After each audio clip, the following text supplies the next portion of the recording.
আসসালামু আলাইকুম এভরিওয়ান, আশা করছি সকলে ভালো আছেন। আমাদের আজকের রেসিপি পালং শাকের আলু পুরি, অথবা শুধুমাত্র আলু পুরিও বলতে পারেন বা পালং শাকের পুরিও কিন্তু বলতে পারেন। খেতে এতটাই দুর্দান্ত যে আপনারা না খেলে বিশ্বাসই করবেন না যে পালং শাক দিয়ে আলু পুরি বানানো কতটা সহজ এবং খেতে কতটা মজা। আশা করছি আপনাদের সকলের কাছে আমার আজকের সহজ রেসিপি ভালো লাগবে। আমার আজকের সহজ রেসিপি আপনাদের সকলের কাছে যদি ভালো লেগে থাকে তাহলে অবশ্যই আমার চ্যানেলটিকে সাবস্ক্রাইব করে পাশে থাকা বেল আইকনে ক্লিক করে নোটিফিকেশন অল করে রাখবেন, তাতে আমার সমস্ত নিত্য নতুন রেসিপির ভিডিও পেয়ে যাবেন। আর রেসিপিটি কিন্তু একদম সহজ, আপনারা সকলেই কিন্তু না টেনে সম্পূর্ণ ভিডিওটি দেখবেন। তো পালং শাকের পুরি বানানোর জন্য আমি প্রথমে এখানে নিয়ে নিয়েছি পালং শাক, খুব সুন্দর করে পরিষ্কার করে ধুয়ে নিয়েছি। আর এক আটি মতো শাক আছে এখানে। তারপর দিয়ে দিচ্ছি পরিমাণ মতো লবণ। লবণ দিয়ে এখানে কিছুটা পানি দিয়ে দিলাম সিদ্ধ হওয়ার জন্য। আমি ঢেকে দিয়েছিলাম, প্রায় 10-15 মিনিট আমি সিদ্ধ করে নিয়েছি। আর লবণটা খুবই কম দিয়েছি, বেশি দিইনি। শাকটা যখন হয়ে যাবে তখন আমি একটা ঠান্ডা করে নিব, একটু ঠান্ডা করে নিতে হবে। আর পানিটা সেকে ফেলে দিতে হবে, শাকের মধ্যে কোনো পানি থাকা যাবে না। তারপর পানিটা সেকে ফেলে দিয়ে ব্লেন্ড করে নিতে হবে, অথবা আপনারা শিলপাটাকে কিন্তু বেটে নিতে পারেন। পালং শাকটা যখন আমার বেটে নেওয়া হয়ে গেছে তখন আমি একটা বলে দিয়ে দিচ্ছি 2 কাপ আটা, দিয়ে দিব স্বাদ মতো লবণ, আর 2 টেবিল চামচ মতো আছে হলো চিনি, আর দিয়ে দিচ্ছি 2 টেবিল চামচ মতো রান্নার সয়াবিন তেল।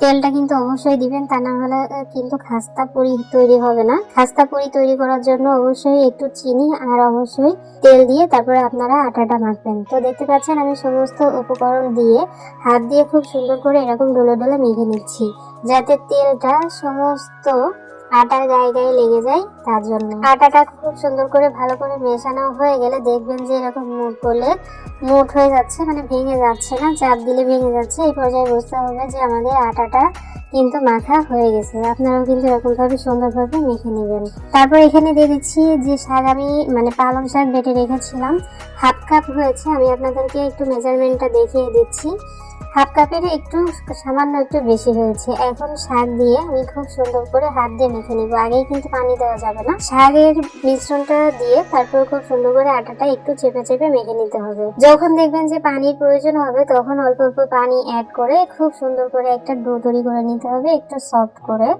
তো দেখতে পাচ্ছেন আমি অল্প অল্প পানি অ্যাড করে তারপর এখানে সুন্দর মতো একটা আটার ডো তৈরি করে নিচ্ছি। আপনারাও কিন্তু এরকম করে নেবেন, আর একেবারেই কিন্তু পানি দিতে যাবেন না, একদম অল্প অল্প পানি অ্যাড করে তারপরে সুন্দর একটা আটার ডো তৈরি করে নেবেন।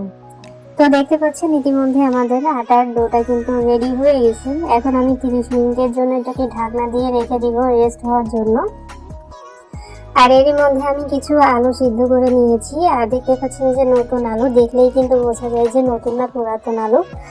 তো দেখতে পাচ্ছেন আমি নতুন কিছু আলু এখানে সিদ্ধ করে তারপরে আর কি খোসাটা ছাড়িয়ে নিচ্ছি। আপনারাও কিন্তু এরকম সুন্দর করে ক্লিন করে নেবেন। তো আমি ধাপে ধাপে সমস্ত আলু কিন্তু খুব সুন্দর করে পরিষ্কার করে নিয়েছি। আর আলুটা একটু গরম থাকা অবস্থায় কিন্তু আপনারা আলুগুলোকে ম্যাশ করবেন। আপনাদের কাছে যদি ম্যাশার থেকে ম্যাশার দিয়ে ম্যাশ করবেন, অথবা এরকম আমার মতো এরকম স্টিলের গ্লাস থাকলে আপনারা এরকম গ্লাস দিয়ে খুব সুন্দর করে আলুটাকে ভেঙে নিতে পারেন। আলুর ভিতরে কিন্তু কোনো ধরনের কোনো দানা থাকা যাবে না, তাহলে কিন্তু আমাদের আলু পুরিটা কিন্তু ভালো হবে না, মানে বেলতে সমস্যা হবে। এই জন্য অবশ্যই আলুগুলো ভালো করে ভেঙে নেবেন। তো দেখতে পাচ্ছেন আমি কিন্তু আলু খুব সুন্দর করে ম্যাশ করে নিয়েছি, আর আলুতে কিন্তু একটু কোনো দানা ভাব নাই। এখন চলেন বাকি প্রসেসটা আমরা দেখে নিই। এখন চলে এসেছি চুলায় আমি একটা কড়াই বসিয়ে দিয়ে তারপরে এখানে 4 চামচের মতো দিয়ে দিলাম হলো ঘি। আমি ঘি দিচ্ছি, আপনারা চাইলে সয়াবিন তেলটাকে ব্যবহার করতে পারবেন, তবে ঘিটা দিলে আমার মনে হয় ফ্লেভারটা ভালো আসবে এবং খেতেও মাশাআল্লাহ দুর্দান্ত লাগবে। ঘিটা যখন ভালো মতো গরম হয়ে গেছে তখন এখানে দিয়ে দিব কিছু পেঁয়াজ কুচি আর হলো কিছু কাঁচামরিচ কুচি। পেঁয়াজের পরিমাণটা একটু বেশি করে নেবেন, তাহলে কিন্তু ভালো হবে। এখন ঘির সঙ্গে অনবরত নেড়ে চেড়ে আমি পেঁয়াজ আর মরিচটাকে ভেজে নিব। পেঁয়াজ মরিচটা যখন এরকম কালার চলে আসবে, মানে যখন দেখবেন যে একটু লাল লাল হয়ে গেছে, তখন এর মধ্যে দিয়ে দিতে হবে স্বাদ মতো লবণ। আলুটা কতটুকু সেই অনুপাতে আপনারা লবণটাকে দিয়ে দিবেন। প্রথমে কম করে দিবেন, তারপর যদি আরো লাগে আর একটু দিয়ে দিবেন। তারপর লবণটা দিয়ে একটু মিশিয়ে নিলাম। মিশিয়ে নেওয়ার পর যে আলুটাকে আমি ম্যাশ করে রেখেছিলাম সেটাই আমি এখানে দিয়ে দিচ্ছি। দিয়ে এখন অনবরত একটু নেড়ে চেড়ে নিতে হবে, মানে মশলার সঙ্গে, মানে পেঁয়াজ আর হলো মরিচের সঙ্গে খুব সুন্দর করে নেড়ে চেড়ে মিশিয়ে নিতে হবে আলুটাকে। আলুটা একটু ভালো করে 2-3 মিনিট ভালো করে মিশিয়ে নেবেন। মেশানো হয়ে গেলে আমি এখানে বাকি উপকরণগুলো দিয়ে দিব। দিয়ে দিচ্ছি 1 চামচ কালো গোলমরিচের গুঁড়ো, দিয়ে দিচ্ছি 1 চামচ ভাজা জিরার গুঁড়ো, আর 1 চামচ দিয়ে দিচ্ছি হলো চিলি ফ্লেক্স। আপনারা মরিচটাকে কতটুকু খাবেন সেই অনুযায়ী গোলমরিচের গুঁড়োটা দিয়ে দিবেন। আর আগেই কিন্তু কাঁচা মরিচ দেওয়া হয়েছিল, তারপরে আবার চিলি ফ্লেক্স দেওয়া হয়েছে।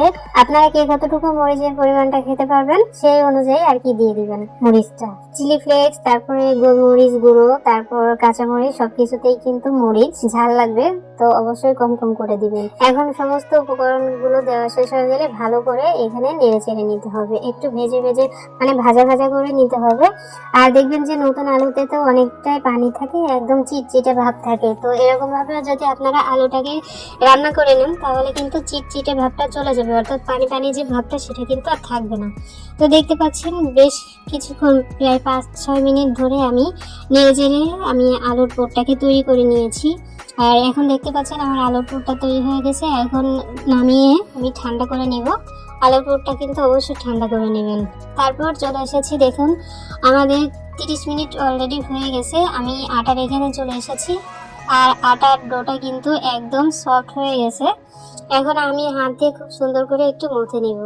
হাত দিয়ে মথে নিয়ে একদম ছোট ছোট লেচি করে নিব। আপনারা কতটুকু বড় খাবেন, মানে লুচির সাইজটা কতটুকু বড় হবে সেই অনুযায়ী আপনারা আটার লেচিগুলো কিন্তু কেটে নেবেন, ঠিক আছে? তো আমি একদম ছোট ছোট করে বানাবো, এই জন্য ছোট ছোট করে লেচি কেটে নিলাম। তো এক একে লেচিগুলো আমি কেটে নিলাম। এখন একটা লেচি নিয়ে আমি খুব সুন্দর করে একটু ঘুরিয়ে ঘুরিয়ে গোল শেপ করে নিব।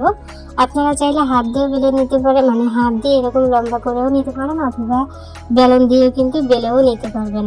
তো আমি হাত দিয়ে একটু বড় করে তারপরে বেলন দিয়ে একটু বেলে নিচ্ছি। আর আপনারা এখানে চাইলে একটু সামান্য একটু আটা ব্যবহার করতে পারেন, তবে আমি আটা এখন ব্যবহার করব না, কিছুক্ষণ পর ব্যবহার করব।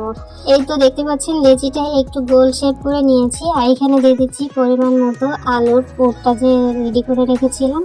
আর আলুর পুরটা কিন্তু অলরেডি ঠান্ডা হয়ে গেছে। আলুর পুর পরিমাণ মতো দিয়ে তারপর এখানে আমি মুখটাকে সিল করে দিচ্ছি। এখন খুব সুন্দর করে মুখটাকে খুব সুন্দর করে সিল করে দিবেন, তা না হলে কিন্তু তেলের মধ্যে দিলে এটা যখন মানে পুরিটা যখন ফুলবে তখন কিন্তু মুখটা খুলে যেতে পারে, সেক্ষেত্রে আলুটা পুড়ে যাবে। তো একটু পাতলা করে নেওয়ার পর আমি এখানে একটু আটা ব্যবহার করেছি বেলার জন্য, একদম সামান্য। দেখতে পাচ্ছেন আমি কিন্তু পুরি রেডি করে নিয়েছি, বেলে নিচ্ছি। আপনারা চাইলে হাত দিয়ে চেপে চেপেও কিন্তু এরকম করে নিতে পারবেন। তো আপনাদের যেটা সুবিধা হয় আপনারা সেটাই করে নেবেন। আর আমি আপনাদেরকে একটা তৈরি করে দেখালাম, তবে আপনারা খুব বেশি তৈরি করতে যাবেন না।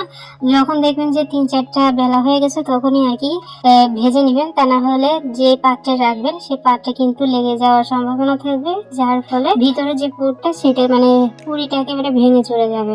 তো চেষ্টা করবেন 2-3টা বেলা হয়ে গেলে তারপরে ভাজি করা শুরু করে দিবেন। তো আমি 2-3টার মতো তৈরি করে নিয়েছি, আর আপনাদেরকে আমি ভেজে দেখাচ্ছি। দেখতে পাচ্ছেন আমি একটা কড়াইয়ের মধ্যে পরিমাণ মতো তেল নিয়ে তারপর একটা পুরি দিয়ে দিলাম। আর তেলটা একটু গরম করে নেবেন। তেলটা একদম ঠান্ডা অবস্থায় কিন্তু দেওয়া যাবে না, তেলটা যখন গরম হয়ে যাবে তখন আর কি পুরিগুলো এখানে দিয়ে দিতে হবে। আর গরম যে তেল, গরম তেলটা উপর দিয়ে দিয়ে যদি দেন, পুরির উপরে যদি দেন আপনারা, তাহলে কিন্তু খুব সুন্দরভাবে পুরিগুলো ফুলবে। তো দেখতে পাচ্ছেন আমার একটা পুরি হয়ে গেছে, আর পাশ দিয়ে আমি আরেকটা পুরি দিয়ে দিচ্ছি অলরেডি, যাতে ভালোভাবে হয় তার জন্য। আর একটু সময় নিয়ে ভাজবেন, তাহলে কিন্তু পুরিগুলো অনেক বেশি ফুলবে, একদম দুর্দান্ত হবে খেতে। দেখতে যেমন সুন্দর, খেতেও কিন্তু অসম্ভব মজার। আপনারা কি কোথা থেকে আমার ভিডিওটি দেখছেন অবশ্যই কিন্তু একটু কমেন্টস করে যাবেন, ঠিক আছে? নতুন যদি কেউ এসে থাকেন তাহলে চ্যানেলটি একটু সাবস্ক্রাইব করে রাখবেন।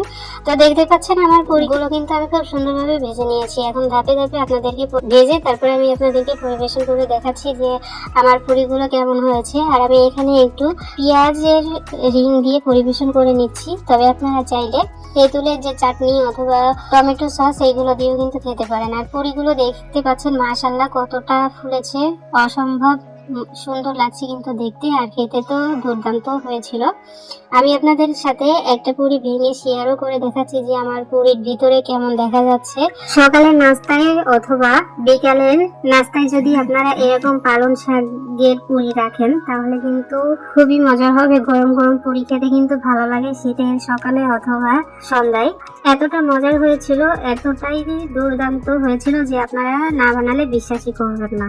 ফাইনালি আমাদের আজকের রেসিপি এতটুকুই। সবাই অনেক ভালো থাকবেন, সুস্থ থাকবেন। আমাদের পরবর্তী ভিডিও দেখার আমন্ত্রণ জানিয়ে আজ এখানে বিদায় নিচ্ছি। আল্লাহ হাফেজ।